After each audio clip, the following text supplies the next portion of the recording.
There's a chance to seal it. It's done. It's Georgie Kelly.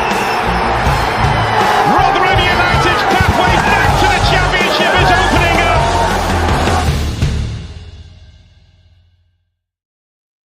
Hello, everybody. Welcome back to New York Talk. This is the Rotherham United podcast. Thank you all for being with us. And for one last time in this boring season, we preview a show. We preview a game. We don't preview a show because I'm stupid.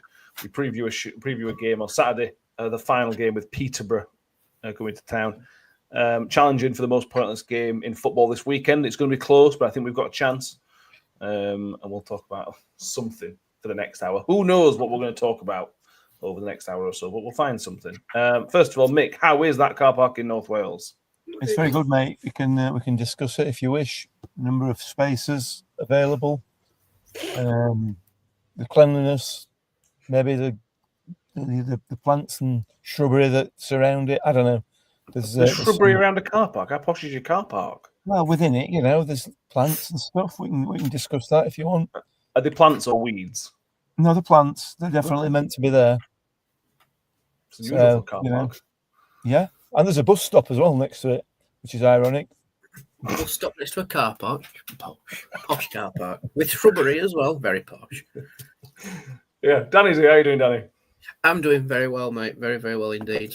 I'm looking forward to the last game of the season, if I'm being honest, because then you can let the hype build for next season, but not too much because we know what happened last time with that. Yeah, what could possibly go wrong? Yeah. Yeah. And Tom's back. How are we doing, Tom?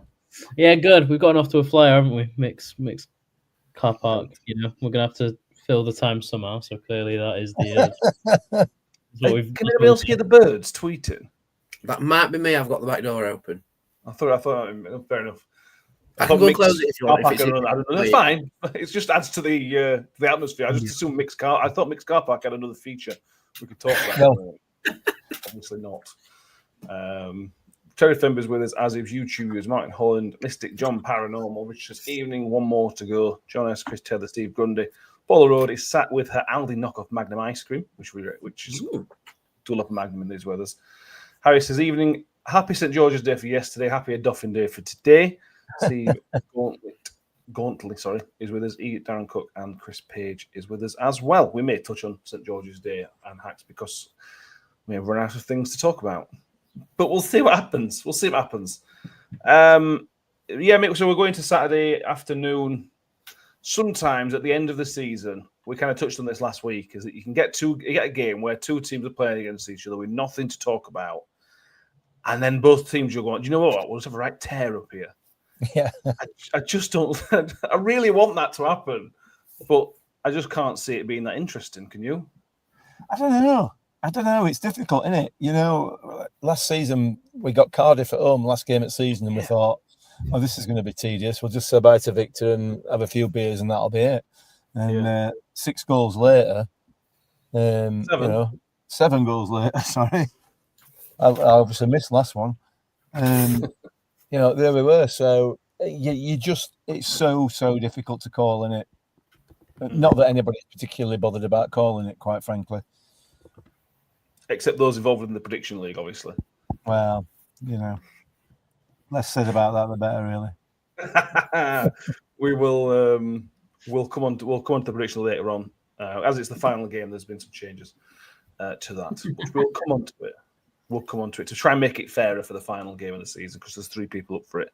But anyway, I suppose if I squint just right, Tom, I suppose this game has got the potential. The 3-3 back at their place, and whenever it was, which feels like a million years ago, was a decent game with some very good goals. With the not the Clark Harris goal, the Wilkes goal being very, very good. And so I suppose potentially, if we try, we can say it might be interesting. Yeah, definitely. And as an off topic for that, did you guys actually vote for goal of the season? And if so, which one did you vote for? Because I think that was probably season vote. Yeah. I did, yeah. One of Wilkes' goals. I can't remember which one. It was 3 of them. 3 of the 5 were Wilkes. So, but yeah, I was just interested because I think that Peterborough one was probably, in my opinion, my most favourite. I think. Yeah. Just the time that he did it, and yeah, it was just for me that was my favorite. But yeah, no, I mean they're a very good team. Obviously won the Pizza Cup, so it's they're beating Birmingham very comfortably. Actually. Obviously a very good team and probably don't have to be where they are based on how good they can be. So it's honestly, I think this might just sum up both of our seasons. This game on Saturday, because it's been two underwhelming teams playing an underwhelming season, albeit they have won a trophy. So it makes it a bit more, it makes it a bit sweeter. But both coming so much shorter than preseason predictions in regards to playoff pushes and the like. So maybe it's just a complete and utter. It would just sum up the season. I think it will be underwhelming. But hey ho, they seem to score a lot. But they also seem to concede a lot. So, we might be in for a high scorer. Hopefully. Henry voted for Kelly's. I think I went with Paul Rhodes and went with the second goal against Mansfield is what I think I went for. Because it was similar to the Peterborough one. Those two are very similar goals. Looking back now, I think probably the Peterborough one's better because of the actual finish. But it is what it is. When this 3 touches. Sorry, it's the fact it's 3 touches from his own halfway line to scoring. It's ridiculous. I think that's the most aesthetically pleasing goal. Yeah, I think that's fair. When the fixture list came out, Danny, we're looking at the fixtures. You look at Boxing Day, look at Barnsley games, everything like that, and you look at last game of the season. You go Rotherham, Peterborough, and you go, hang on, this could be really, really interesting because they're expected. But we've just come down. This could be a blockbuster game. And it couldn't be more opposite from being a blockbuster game. Both teams, and if you listen to I'm sure today, he cannot wait for the final whistle on Saturday just so we can start looking forward to next season. We're all in the same boat. I think even Peterborough fans will be in the same boat as that one. Yeah, I mean, in his pre-match presser, which is so nice to have on Thursdays again, by the way. Weird having him on Fridays. He even said after this game, that's when the real work begins because he can just get down and actually get to work. So he's looking forward to the final whistle as much as we are because we want to say goodbye to this season as much as possible. Because it was around this time last year where the hype was starting to build, like, oh, Evans is back, he can take us up, promotion, Wembley visit, but it never materialised and it sort of went out the window 45 minutes into the Exeter game, which was the first game of the season. But yeah, I mean, like you've said there, we look forward to the last game of the season. And in all honesty, when we saw Peterborough, we were thinking, oh, this could either be a promotion decider, playoff decider, potentially an automatic title decider, whatever. Then as the season went on, it sort of became hang on, we could relegate Peterborough with this. And then Peterborough found the form again, and thankfully they beat Birmingham at Wembley. I'm quite happy about that. You're going to upset John here. Well, it would have been too perfect for Birmingham, wouldn't it? Record-breaking points total and a trophy along with it at Wembley. No, you can't have both. Pick one or other.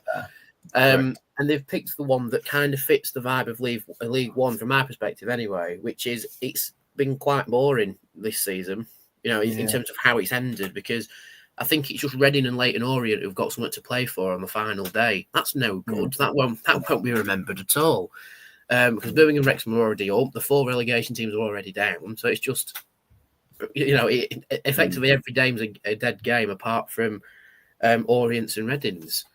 And that's how it's transpired with us and Peterborough. We'll come on to predictions in a bit, but I think the fact that it's a meh game with nothing to play for might play into Peterborough's favour because they've had arguably a better end to the season than we have. Yeah, better into the season. They're going to end up having a better season than us, but still finishing like 17th or something stupid like that, which is wild. John says, "Don't worry, Danny. I didn't really care about the cup. The league and the points record was what it wanted, which they've got. Very dull end to the season. Birmingham got what we all thought they would. Wrexham were getting what we all thought they would. Is there any surprises with any the bottom 4 that have gone down? Is maybe Burton staying up is a really good story because they were dead and buried in October, weren't they? Really, still. So that's the only good story, I suppose, or a surprises story maybe. Is there any others that shout out in League One to you guys? It feels a bit of drab season.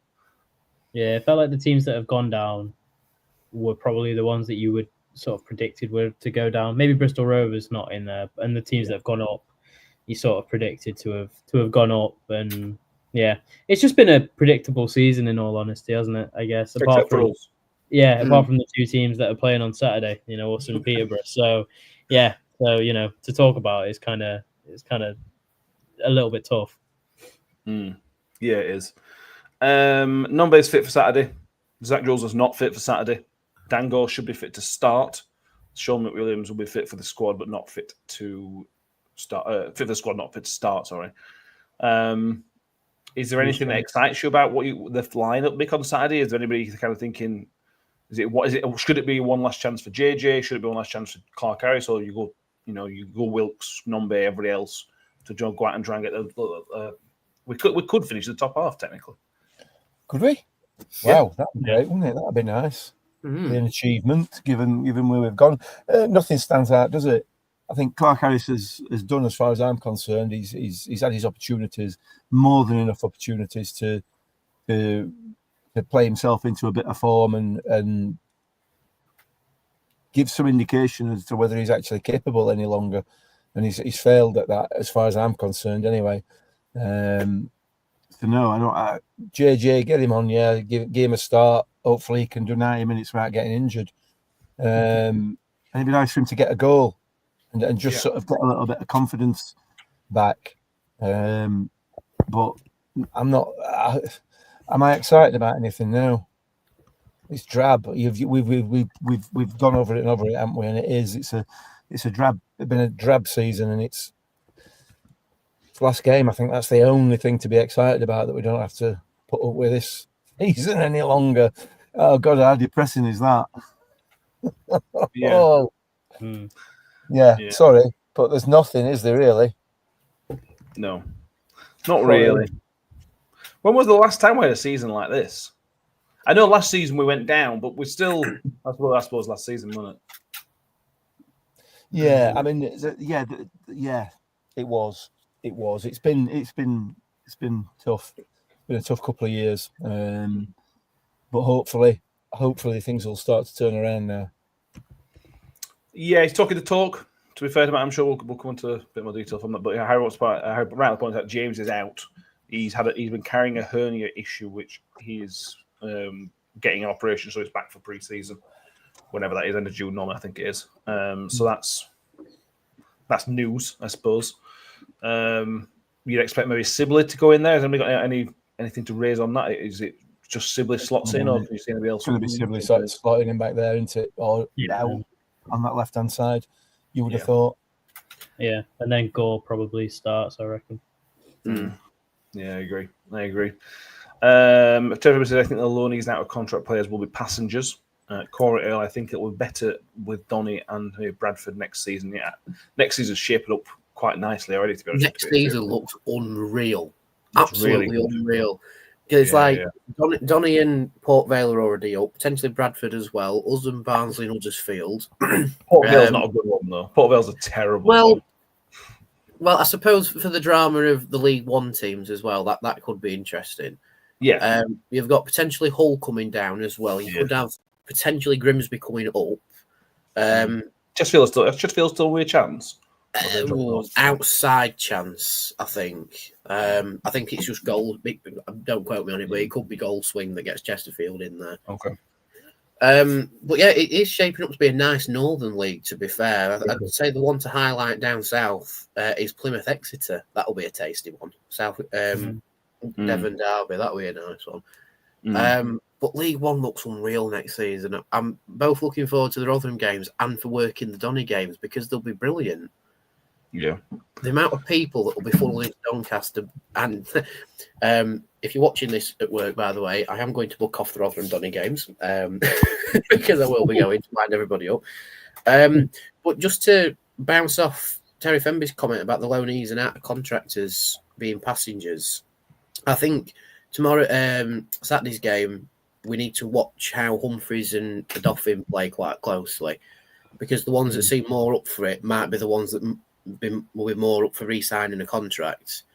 Because Matt Amshaw said in his is pre-match that they're not going to give him all the time in the world to decide. They are going to set a quiet deadline. It's not going to be like a nailed-on 5 o'clock on Tuesday deadline, but a deadline that effectively doesn't take the mick with it. Yeah. Which I think is a smart decision because, A, you have to weigh up what your backup options are, but also you don't want to be hanging around planning the team for next season with them two being in limbo with it. Yeah, definitely. In terms of League Two is where the action's at on Saturday because nobody is guaranteed a playoff spot yet. Really? Walsall, because Walsall and Notts County and Bradford are the 3 teams that all 3 could go up automatically. Wow. Wimbledon and Salford, and then Grimsby and Chesterfield and Colchester are then the next 5 down who are all going for the playoffs as well. So nobody's guaranteed a spot anywhere yet. That's another one that could come up. Notts County, that would be a good one. Notts County would be a good one, absolutely. Lincoln are in there as well. I've forgotten about them. Chesterfield are 2 points off 7th with a much better goal difference than Salford. So Chesterfield win, they're certainly going to be a chance of making the playoffs. So another local derby, but they'd be nice. Walsall, wouldn't mind Walsall back as well and play them in a little while. John Wells says, we've got a chance. Peterborough out playing all their injured, out of contract players, including Poku, who is apparently going to Birmingham for a lot of money, wages-wise, obviously. Terry Fimmer says, Hacks is hinting he will sign again. Oh, don't say that, Terry. No. Come on, that's out of order, mate. Don't give us hope. Yeah. This game will be a sign, Tom, I think. You tend to see this with players. Did last weekend change anything of your view on Hacks? I think we as a group are all pretty confident he will not be here next year. Has anything changed for you? What, for the game tomorrow, or based on performances in the last few weeks? Yeah, based on his performances and everything else. Has anything change your mind that you think there's more of a chance he will stay? No, because he's always been a player who puts in 100% anyway. And I think if he would have faltered as a... Because, captain's responsibility may or may not have been his choice or whatever, but I think as soon as he's bestowed that sort of, that captaincy and that sort of leadership example, then you've got to set an example. And if you're strolling around half bothered, not really, convinced that you're not going to play there next season, then, it doesn't set a great example. And I think he's got a good connection with the fans. I mean, he's been on here and he was lovely. He's just, he won Community Player of the, Man of the Season or whatever it was a couple of seasons ago. He's clearly a really good guy. And yeah, if he would have down tools immediately as soon as he knew he was getting off, then I don't think that's the type of character he is. So no, I don't think there is any indication of either, because it's really tough to say that that's an indication he'd say, because I think that's just him through and through. So yeah, I think we've just got to wait. I think we've got a better chance now of him staying with Hamshaw in charge, but there's a lull, isn't there, that I think that I can see him going elsewhere. Yeah. Is it either you two change your mind, or are you still of the opinion that it'll be gone? Yeah, I think it's unlikely that either he nor Humphreys will sign. Frankly, I do agree with Tom. I think there's a much better chance now than there was. I would have been 100% that he would go had Evans still been here. So yeah, I would love him to. I would love him to stay. I'd love him to see his career out here. To be perfectly honest with you, I echo everything that Tom said about him. He's a lovely, lovely bloke, and he's the absolute proof that you can win things with good people. Absolutely, because he puts his body on the line every single game. He throws himself in front of stuff. He plays out of position week in, week out to an absolutely fantastic standard. He's absolutely 100% a Rotherham United footballer as far as I'm concerned. He just sort of typifies everything that you expect and want from somebody who pulls that red and white shirt on. So I would absolutely love him to stay. And if he doesn't, he obviously will go with our best wishes. But I don't know. I don't know whether he will or not. It's we'll see. We'll see, won't we? Yeah. We'll see. It's going to be difficult. He's a very, very difficult person to replace as well because his versatility and how his consistency is. If he does go, he's very, very difficult to replace without having to pay a pretty reasonable fee, which we did pay in the first place for him. Yeah. I think the main sticking block for me with it is that it's a tale of old as time that players do well. We like effectively fall in love with them and how they play football. I think that's the same for Hacks and probably Humphreys when he's been at the top of his game as well. And we let the contract run down, and then they go somewhere else. And it feels like we've not put up a fight to try and keep them. Out of the two of them, I think Hacks is the more likely to sign. Yeah, I agree. But it's one of those where we've seen it time and time before, so we don't hold our breath about it.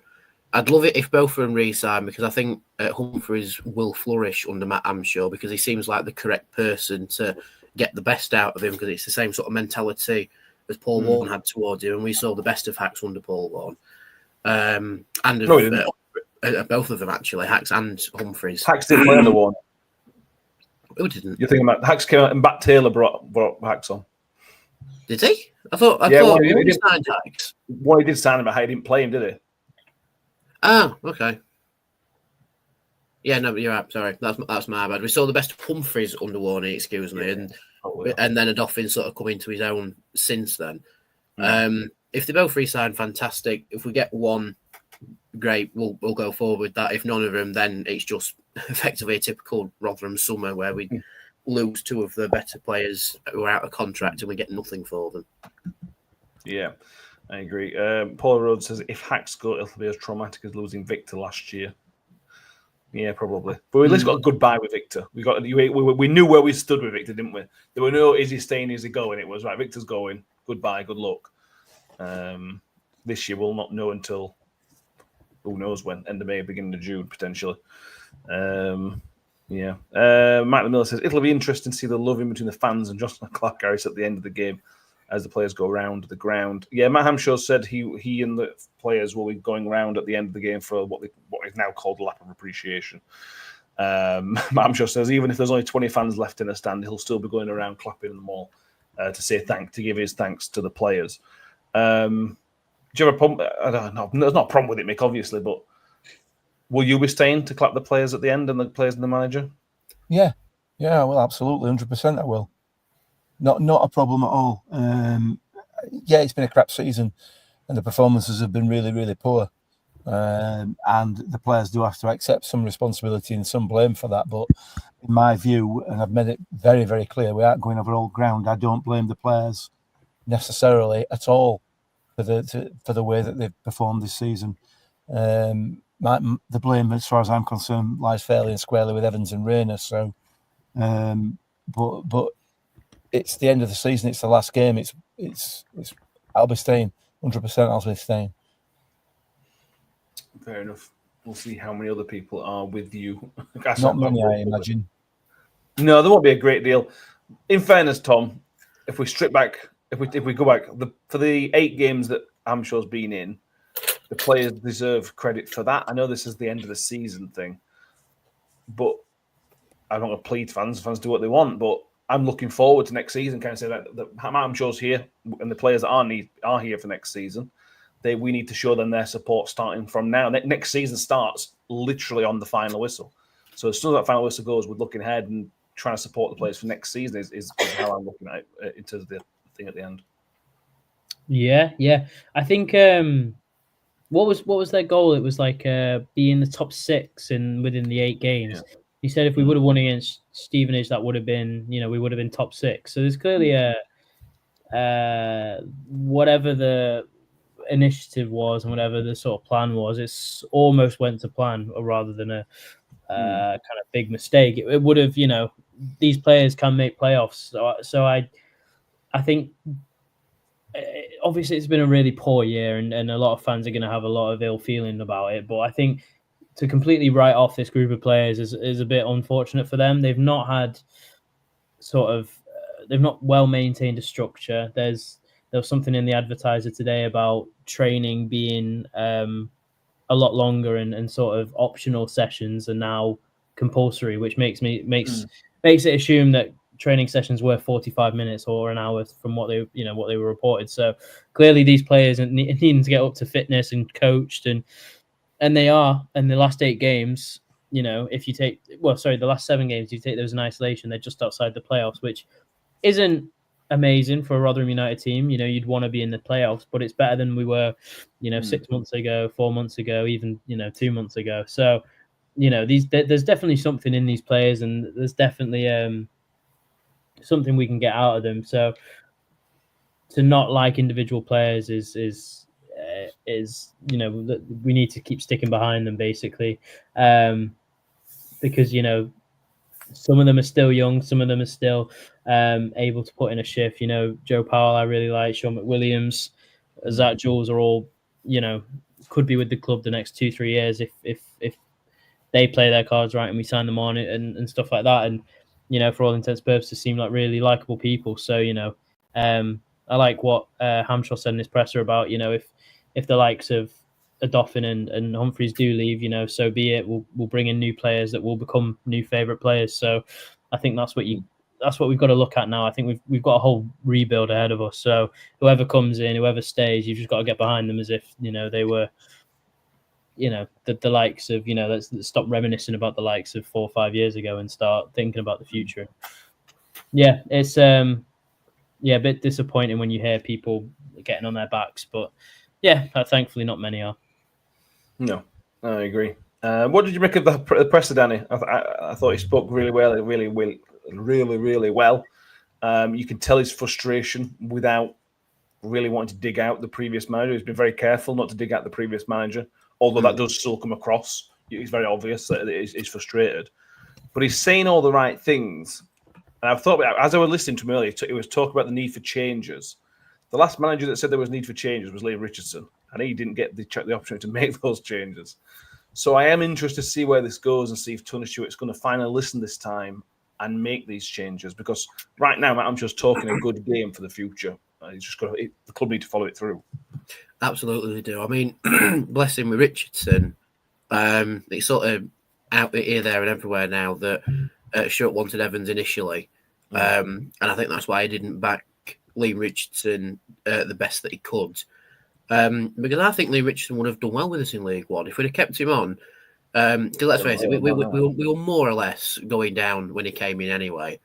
It would have took a Warnock level saving for us to stay back up again. But I think he would have done well with League One. I mean, he pipped us to league title when he were at Wigan. But I think because the Evans failure is so in the face of Tony Stewart, but also in the face of the board and everyone effectively above the recruitment level, it's one of those where it's just like they kind of have to listen this time around because Hamshaw is of the Warne ilk, and Warne got given the time, but he didn't necessarily start with sunshine and roses in League One. He needed that backing. And I think with Hamshaw, it's the same thing. He's just got a better starting block to understand the team and the level and where he needs to go from here. He said in the presser that he's already had conversations with Tony Stewart as to where he wants to take us and where he wants to go with it. But I think over the course of pre-season, when we start bringing new players in, some players go, etc., the proof will be in the pudding of how much he is backed. But certainly Matt Hamshaw speaks a lot better. He comes across with more of a professional demeanour about him, where he's here to talk football, but he's got that little sprinkling of personality. He's weirdly a combination of Matt Taylor, who was very football. He wanted to talk football, and that was it. Whereas Matt Hamshaw sort of has that little sprinkling of, I'm annoyed about what's happened before, but I'm here now, and this is what I want to do with it. And I think that's what we needed. We don't want all the fluff and performance of, yes, we're going to get promoted in Wembley and, everyone follow me and let's go and do this. But Hamshaw's like, this is what I want to do, and I'm going to try my absolute hardest to achieve it. And I think that's all you can ask for him, to try his hardest and just to go, yeah, we're going to back you. And I think the fans will next season. But like I've just said, the proof's in the pudding whether or not the chairman does. But I think he will encourage it, certainly. I think we'll see more backing than Liam Richardson. That's for sure. I think. Yeah, well, that's not Yeah. hard. So Tony Stewart's gave me as much backing as he gave Liam Richardson. Yeah. He talked about standards, Mick, and that's something that's clearly been lacking. I mean, it's harsh to say on Matt Taylor, but maybe since Matt Taylor started signing all those players the summer before last, there seems to be a lack of standards at the club at the minute, which has accumulated in this season, being an absolute disaster. Again, he's talking the talk. He's kind of saying what we need to do going forward. Again, without slagging off what's happened before. And he's right. We had those players before and the manager before who were all about right. The standards are here. This is where you perform to, and then the players dragged it even higher a little bit. So again, he's saying the right things at this point in Matt Hamshaw. Yeah, he is absolutely, and it's been very, very clear that standards have dropped significantly over the past 2 years, realistically, since Warney left. You know, and I don't know. Is this an issue with not having that connection to the club? You know, other probably 90% of the or 95% of the other football clubs have managers who have no real connection initially to the club that they go to manage, but it seems to have hit us quite hard in terms of standards, like you said.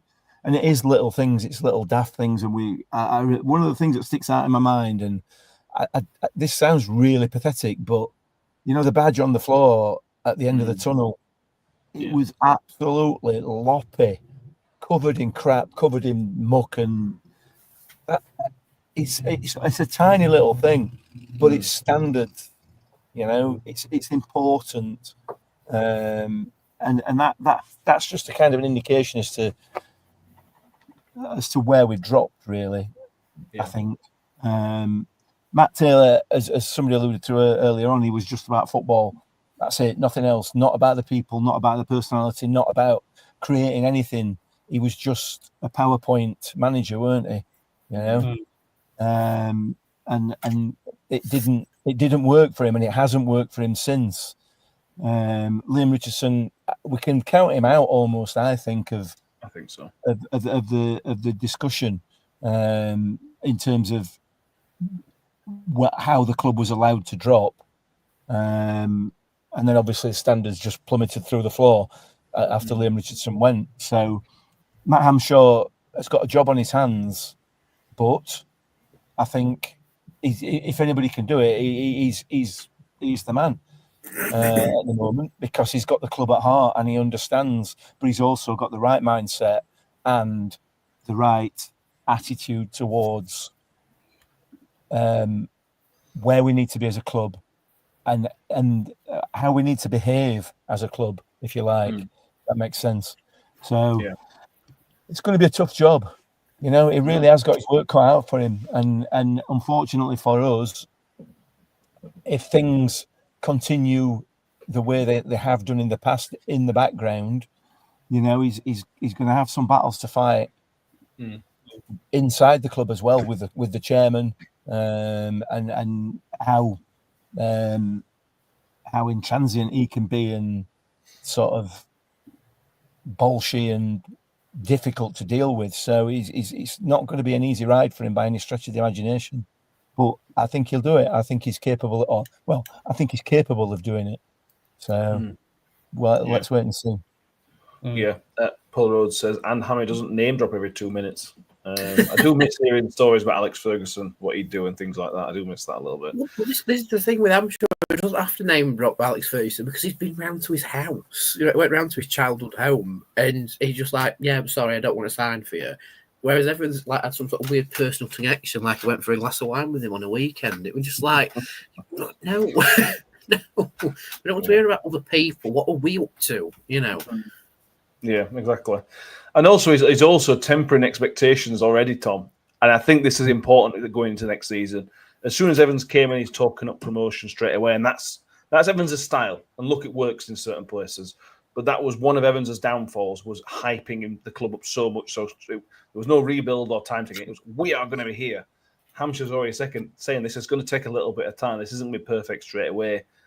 what we can guarantee is effort. We can't guarantee results. And I think he's laying the groundwork early for not a bad season, but a season that's not going to be perfect, probably.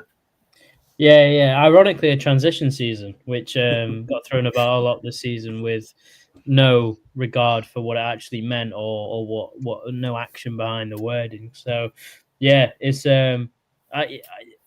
I think we keep saying that there's a point, and that you do have some expectations, but as a club right now, I think we're so morally dejected about what we've seen and the personalities that have been here and what we've been told and stuff like that you sort of, our expectations are, there's still expectations. I'm sure, myself included, want us to be pushing for those playoff places, but if we end up next season in 9th, 8th, 10th, 14th, but there's a plan in place, there's young players, there's hungry players, the style of play is better, there's bits in play behind the scenes, I think I'd take that. And it's obviously very rich of me to say that now, a year in advance, but the way that things are at the minute, I think as long as you can have a long-term plan of, it's not going to get better in the next year, it's going to get better in 3 years, and within 5 years we'll be exactly where we want to be. I think it's not ideal, not a lot of, considering where we have been and how we could have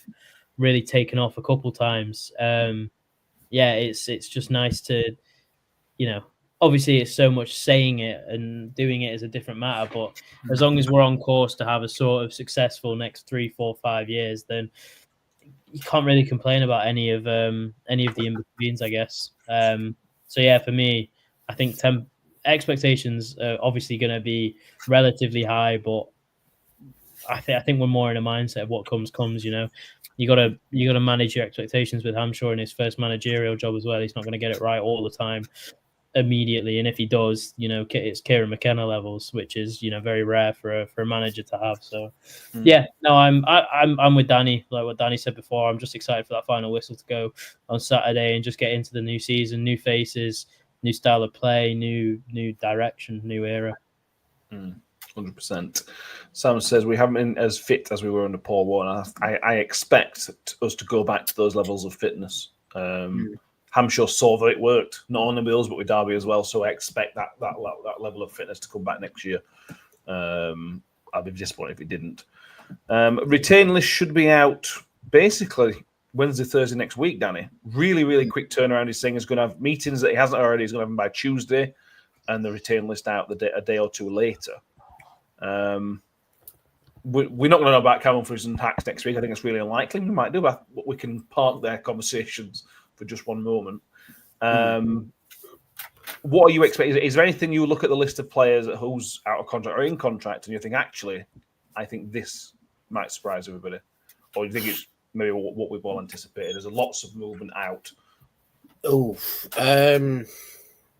question. I think in terms of players out of contract, the only two to really think about are Hacks and Humphreys.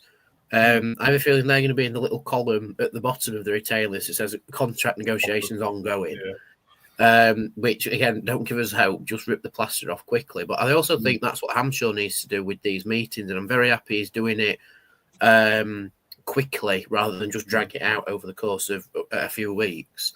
Is to go, right, I want to keep you, sign the contract. Now you're all right.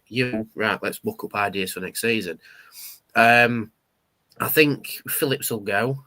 That's a big task to find a goalkeeper in pre-season, but possibly go the approach of a younger keeper to Port Dawson, have Dawson starting. I'm not against that, to be fair. And I have a feeling that the players out of contract, the majority will go. I have a feeling the loanees, the majority will go. But we've sort of retained Dan Gore to keep relations up with Man United. Again, not against that. I understand where they're coming from with that. I think with Louis Sibley, he will probably try and want to prove himself at Oxford in the Championship. So I think he'll go back. Who else have we got on loan? Wilkes from Sheff Wednesday. And Panzo. I don't think Impamzu will be an interesting watch, because if Luton come down, they will probably try and negotiate a contract with him. But if he goes up to the Champ, I don't think he's shown enough in his short spell to really get a look in with us again. Wilkes from Chef Wednesday, another out of contract at Chef Wednesday. I'm not entirely sure. I hope we re-sign him because I think he's that little creative spark in the 3 or just behind the 2 that has actually improved us a little bit. And like we said earlier in the goal of the season vote that I had no idea was actually happening, 3 entries were just from him. So he does have that thing about him. I reckon we may extend Jack Holmes' contract by a year just so Hampshire can have a look at him because he likes the young players, the up and coming players. Who else have we got? Who else is on loan? That's it. Is that it? Yeah, only 4. Well, that's fair enough. And I think some of the players that are in contract will possibly be pull out the show on the door as well. Yeah. Because I don't think they'll have shown enough this season. But yeah, my main 2 are Hacks and Humphreys. I think they're the 2 out of contractors we need to look at closely. And the other ones, Alex McDonald, is he? He's one who's out. Well, yeah, Harris is to keep him. I can see where they're coming from because he is quite a strong utility player. But again, he's had too many bad games compared to good games. And I think next season, if it is going to be another rebuilder, which by the sounds of it is, I would let him go, personally. Yeah. You've got to go young. You've got to start building something. And there's 2 ways of looking at this for Alex McDonald. We either want to build young, so you go young with utility but try and build them up, or we are going to be aiming for the top 2 or playoffs. And is Alex McDonald that guy for that push for the league? I don't think it fits into either category. No, I agree. So I don't think.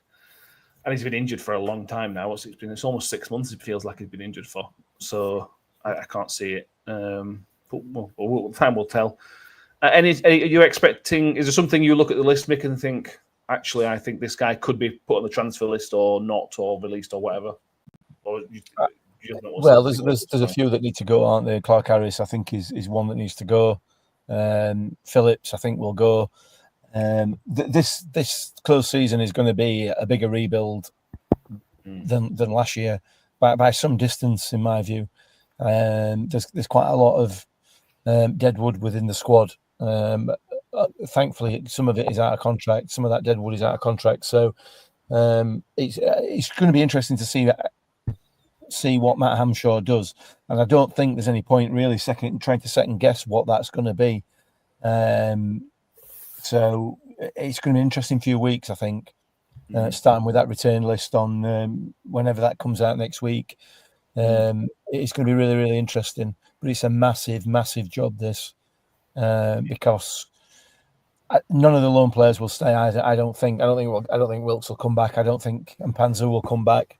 And I don't think Sibley will. And quite honestly, I'm not convinced that any of them really would fit into Matt Hamshare's plans, if I'm honest with you.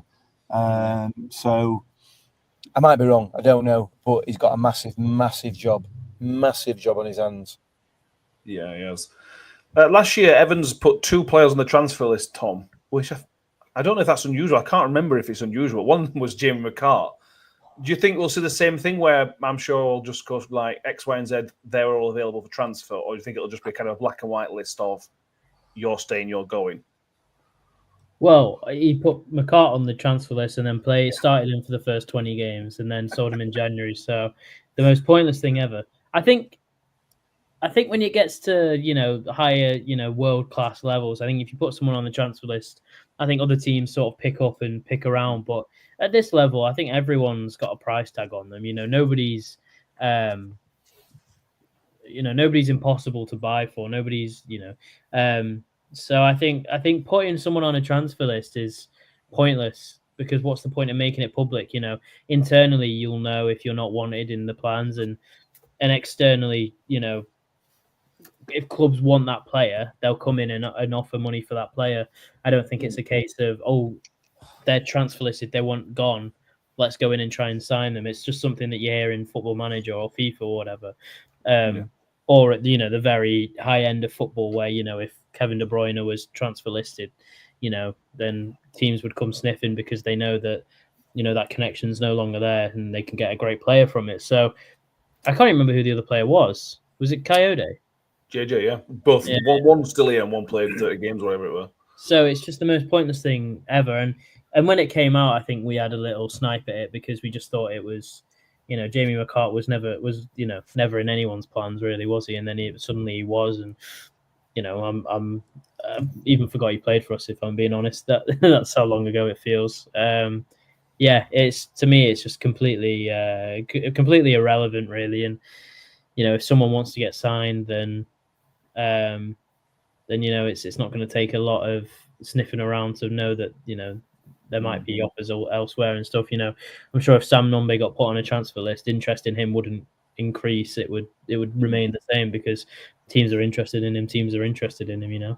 It just sparks public rumor and almost humiliates the player in public, which is again something that is tactics of some. Yeah, well, I was about to think it was humiliating, but it can say to Johnson Clark Harris, for example, I don't really want you to go find a new club without announcing it publicly. Yeah, exactly. I think that's exactly. And his agent will put feelers out to clubs, and they can do it themselves. They don't need to be, like I said, it's a Football Manager FIFA thing that it just feels like it's a publicity stunt, really. Yeah, I agree. Sam was expecting Nombe to go as well. Let's hope we can make a profit. Yeah, Nombe is one of those things, Danny, that I like Nombe. I'm a big fan of Nombe, but I don't think he's irreplaceable. If you can make a profit on Nombe, because he's got almost 15 goals in a rubbish team this year, so his value is decent. Look, if Nombe is with us next year, we will be in a good position, but he's not irreplaceable. Like Hacks is very difficult to replace. I wonder if Nombe is more replaceable than Hacks. Yeah, no, I'd argue that. I'd say a player like Hacks, certainly the player he's evolved into whilst he's been with us, is very hard to replicate. But I think with Nombe, that strong 10 striker sort of approach he has is quite replaceable. But at the same time, Nombe is another one that's grown into himself with us. He struggled initially, but has come effectively out of his shell under us. And it will be a great shame to see him go. I think he's another player that would flourish under Matt Amshaw and would do a great job for us next season. He's done a decent job for us under poor management. Imagine if he has good management, he'll flourish. But again, if the offer's right, say if a club offers us 1.3 million for Nombe, I think we would take it. But if a club comes, well, yeah, upwards of 1.3 anyway, but anywhere around what we paid for him or below, say no, because he'd be better with us with that minuscule or loss of profit than he would be somewhere else. So it would have to be a very, very tempting offer for us, like possibly Will Volk's level, like you say, Matt, for him to part. But I think he will be one player that Hampshire will build around for next season. I think he is certified in the plans for next season. Yeah.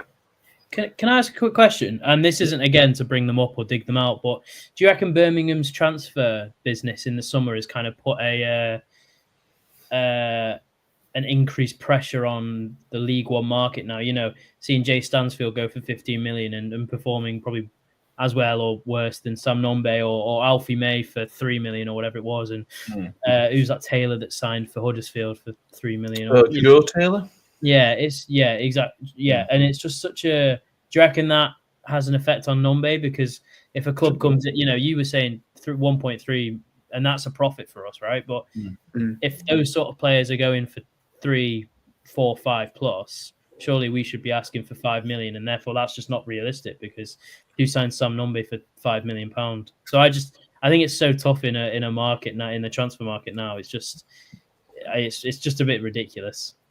I think depending on who comes down, that will dictate the selling prices in League One.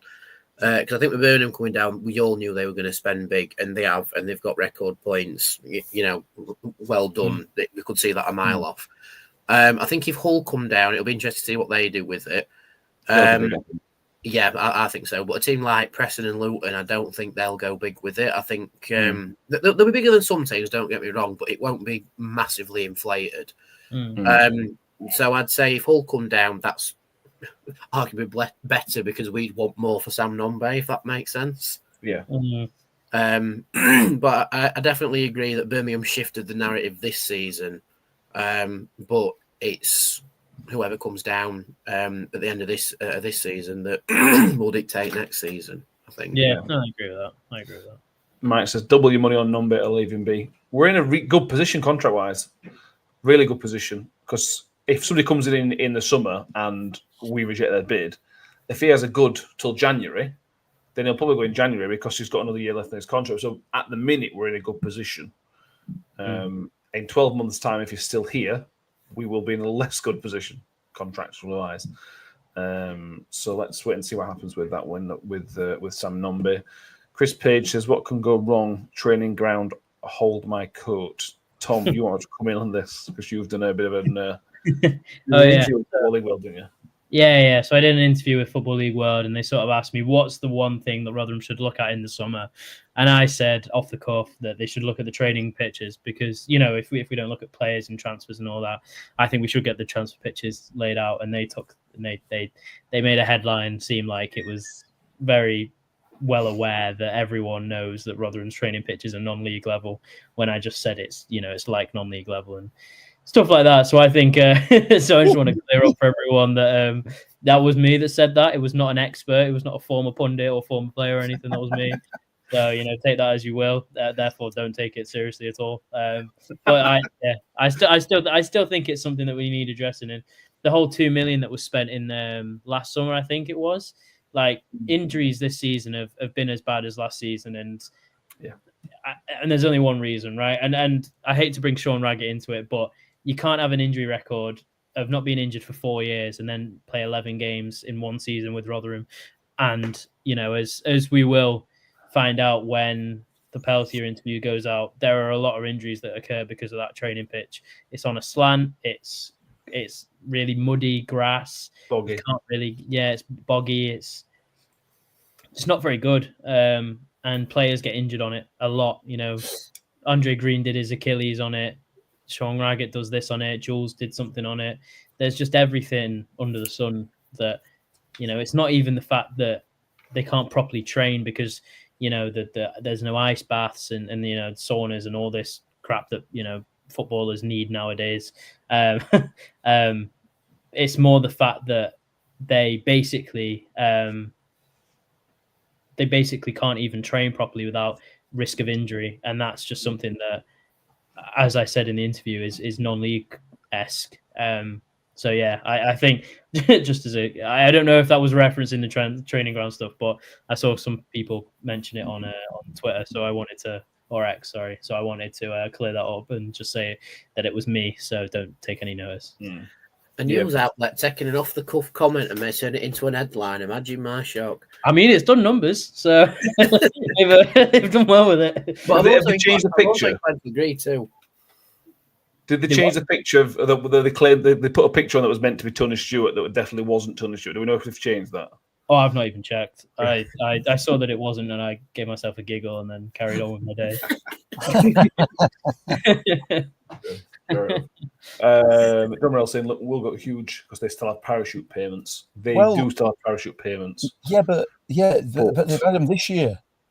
Yeah, for 5. They haven't, so over a few years. Yeah, so it's at least 5.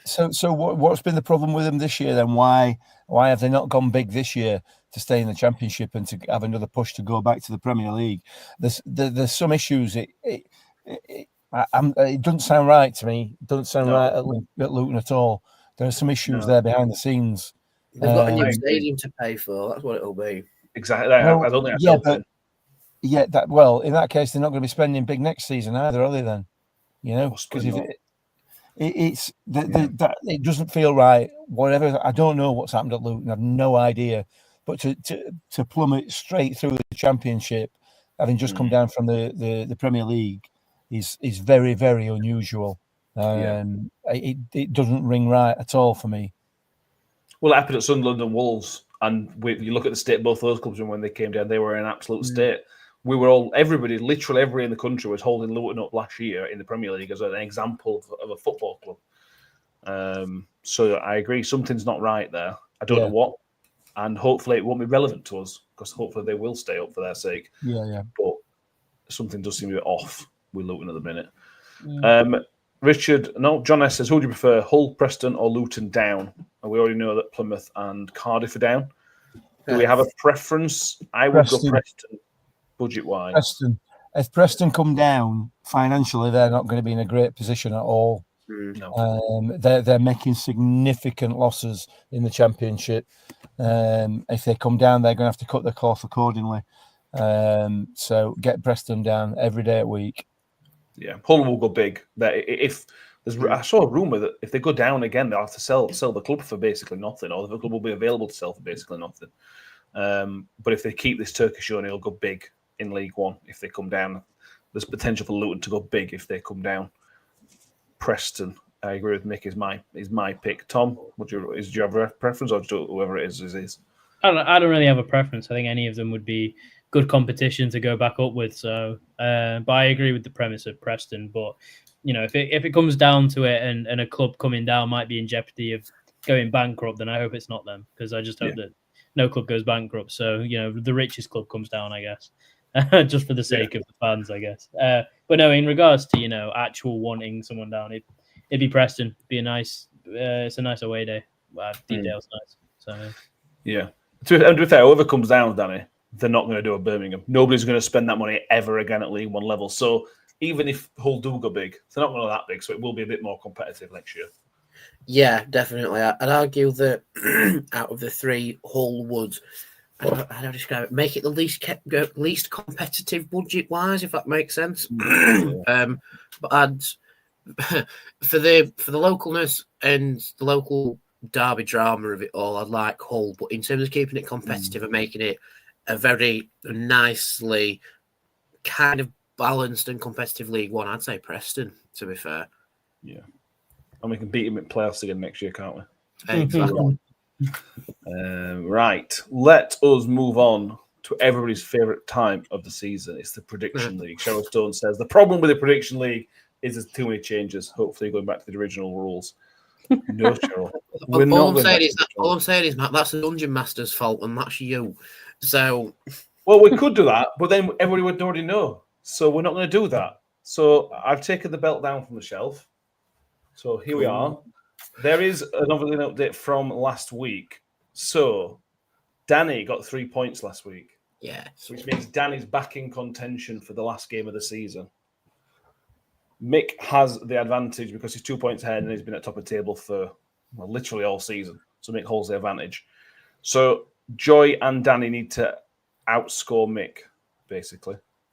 Danny and Joy need 3 points and Mick not to score anything for them to have a chance of winning. If we and Joy finish on the same points, but it's at the top, how's it decided, like goal difference wise, or is it just the decider is who's had the most amount of correct predictions throughout the season?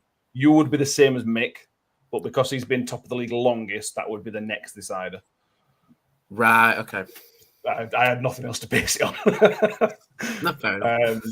But Joy does have less correct predictions than Mick. Joy's been more predictable, more consistent than Mick, but Mick's just a few more extra. Tom, Kev, and Ben are done for the season. But the change for this week is we're not going to find out what everybody's predicted. It's going to be a secret. Ooh. And then on Saturday afternoon, after the game, because Joy's at the game as well, so I'll see if Joy can stick around after the game so he can then present. It's a big belt actually to take into the stadium, so I don't know if I'll get this in, but we will try. And then we can do a post-match after. We can film the winner of it. It's difficult to bring it up anymore because we can't talk about what you've all gone for. I just want to say I hope Mick wins. I think he's been corrupt the entire way through, and no offense, Danny, no offense, Joy, but I just I'm in Mick's camp here. Cheers, Tom.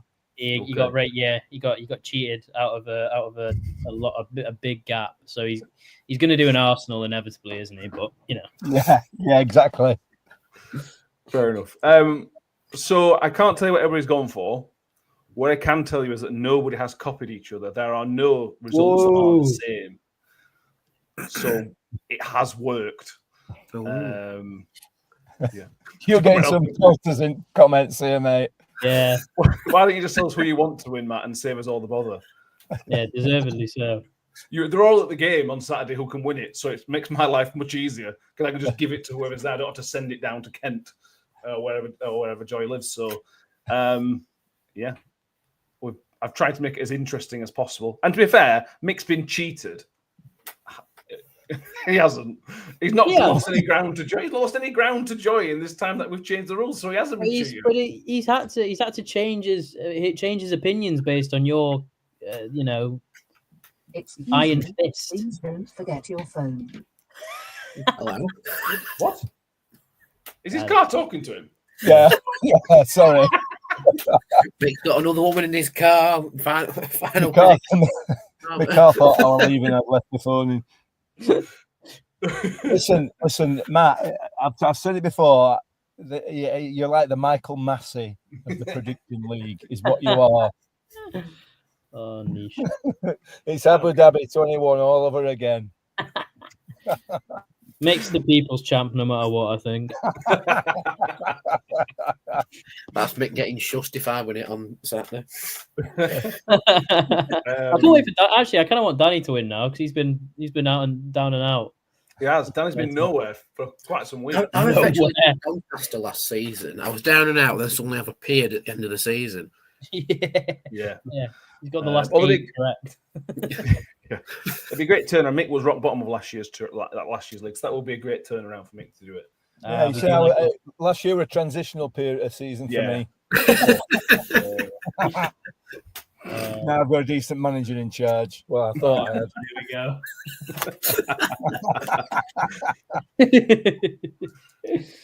had. Harry's fancying Danny on the final day of the season. There we go. My prediction may surprise you, Harry, if it comes in. To be fair, everybody's. There are some. I'm not going to say anything because that would just be silly and it would ruin it. So yeah, the predictions are written down here. Obviously, people have texted them to me already, so that's where we will go. If anybody in the comments wants to give predictions, I will give my prediction because mine is irrelevant. I will going to go for an interesting game. I'm going to go 5. I'm going to go copy of Cardiff last year 5-2. He's just doing it for the attention now. He just wants to be in. I want something interesting to happen. I want something interesting. I want it to be exciting. If your prediction comes in, then Matt, do you all of a sudden get 35 points for that and win? Yeah, you win the league. It's funny you say that. Actually, it's really interesting that you point that out. Yeah, I think about changing the rules to what percentage of correct scores you get. Yeah. Yeah, Matt somehow wins it on points per game, funnily enough, in the piece every day. Wouldn't that be so much? It'd be beautiful. It'd be beautiful. Yeah, a nice bookend. Martin Hunt says 1-1. YouTube user says 3-1. Harry's going 4-4. I'll take a 4-4 last day of the season. I'm all for that. Yeah. Kaylee saying 3-1. John saying a more likely 0-0. Sheriff Emma says 3-2. Mike says 4-2. Paul Rose says 3-2 to us. I take a lot of those, to be fair. Just something a bit interesting. Get the excitement back in. Man, done well. There'll be a red flag Mick on Saturday, and the rules will be suddenly changed. Everybody will be allowed to overtake me, apart from. Oh, brilliant. Mick's prediction looks like it's coming in. Match comes that weird red flag going, no, that goal don't count. I thought it was offside.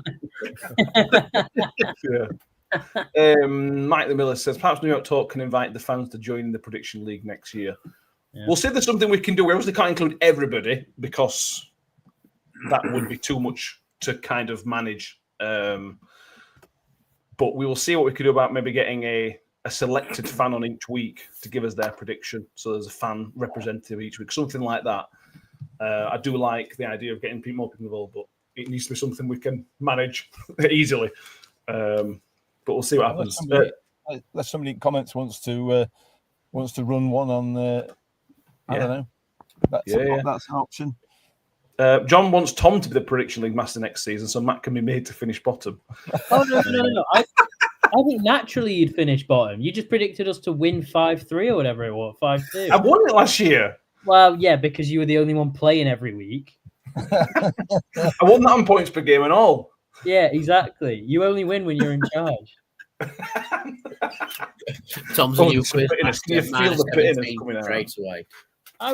Yeah, well, we'll take a democratic vote at the end of the season, and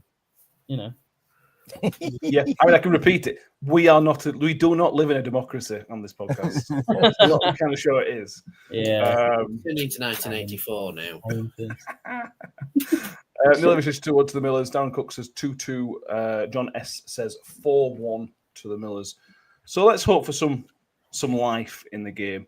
Paul is asking for the ref watch. I will get his name up because he has never refed us before.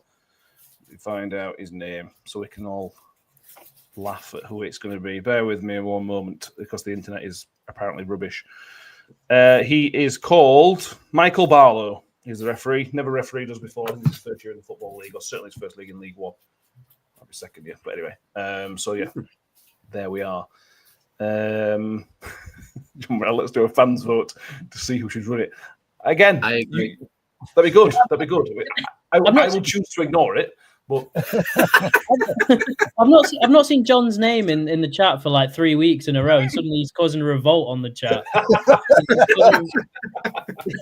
100 points have gone to his head. So John suddenly turned into our podcast version of Guy Fawkes. Yeah. Man. Oh God. Good. It's good that we don't take things too seriously. I'm going to put the link in the show notes and the comments for the end of season review form feedback survey. We've had plenty of reviews from that. If you want to put some feedback on there, do let us know. We've got some plans for next year, and then we'll go from there. The schedule for the next few weeks is Sunday will be the review show for the Peterborough game. Next Thursday, we'll now be split in two. We'll do the first half of the retain list for who is assuming it's out by then. And then some of us will be going back on our pre-season predictions, which are terrible. Then Sunday will be the Peltz interview.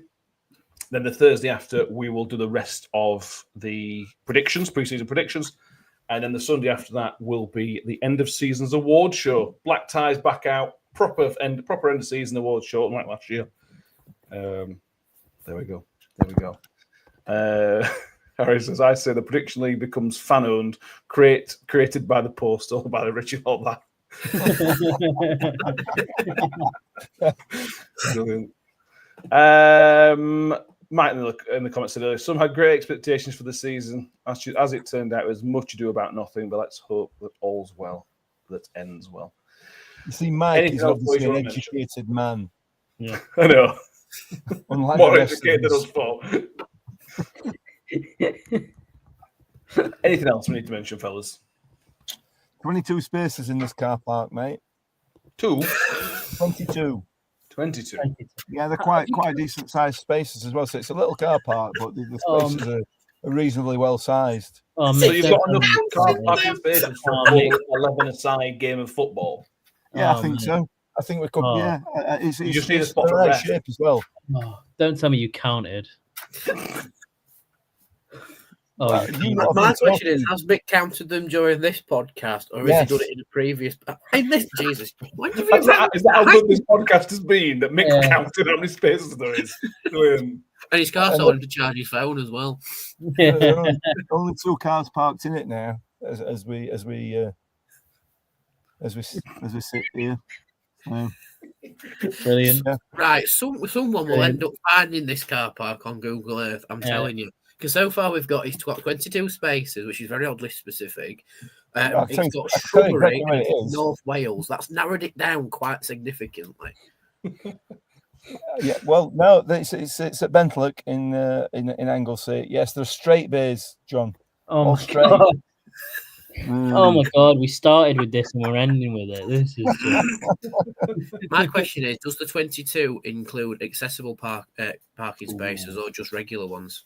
They're all regular, mate, and Oh. that's a very, very good question, and I might need to write a strongly worded email to Anglesey County Council that there's no accessible parking bay. And the thing is with this, mate, you see, it's also doubles as a doctor's car park as well. So it's a very, very valid point, Danny. If anybody thought we might run out of content for the summer, you need not worry. We've got it sorted. My next suggestion is Mick does a vlog of this car park. For the audio listeners, you're not missing anything. No, you're not. No, showing us. Right, Tom and Danny, do you have anything actually interesting to mention, or we'll go from there? Can't top that. I'm good. Not top that. We will be back. Well, we're back on Saturday evening for the final instant reaction of the season. I hope everybody enjoyed the instant reaction from Stevenage, which was actually in Stevenage, which was first away instant reaction. We'll try to do a few more of those next season because we enjoy them for the most part. I prefer when Mick gets annoyed, which he didn't really do as much. So we'll just see what more we can do from that next year. Thanks. Make sure you've subscribed. You are? Make sure you've what? I thought you said something. Make sure you've That came from nowhere. You all right? You've been on beer. Matt's been on beer. I don't think it's all right, guys. So anyway, make sure you've subscribed if you haven't done so already. We're creeping up to 1,800. We needed 10 before this show started. We might need 15 now, to be fair, we haven't gone. So subscribe. Give us a thumbs up if you are watching as well. If you're on Twitter, make sure you followed us. Give us a like as well. If you are an audio listener, iTunes or Spotify or wherever the case may be, make sure you've given us a 5-star rating or follow, subscribe, whatever your provider allows you to do. Damien Colwood wants to know, what's the price, Mick? Price of milk. I'm not sure, Damien. I mean, I've got a story about that if you're interested, but let's not go into it because it's even more boring than car park chat. Okay, if anybody wants a story about milk from Mick, let us know and we'll get him to tell it on Sunday. Because I genuinely don't know where that could go. No, you don't want to know. It's not. No, it's incredibly boring. More boring than car park chat. Let me tell you. Interesting. No, it's not. Thank you all for watching. We will see everybody next time. Thank you, Mick. Thank you, Tom. Thank you, Danny. We will see you next time. And as always, up the Millers. Up the Millers. Ravel, vicious, but brilliant. Mule with it. Wood's got round the back, and Richie Wood has done it again. The Magic Man has come up with another trick. Well, here's a chance to seal it. It's done. It's Georgie Kelly.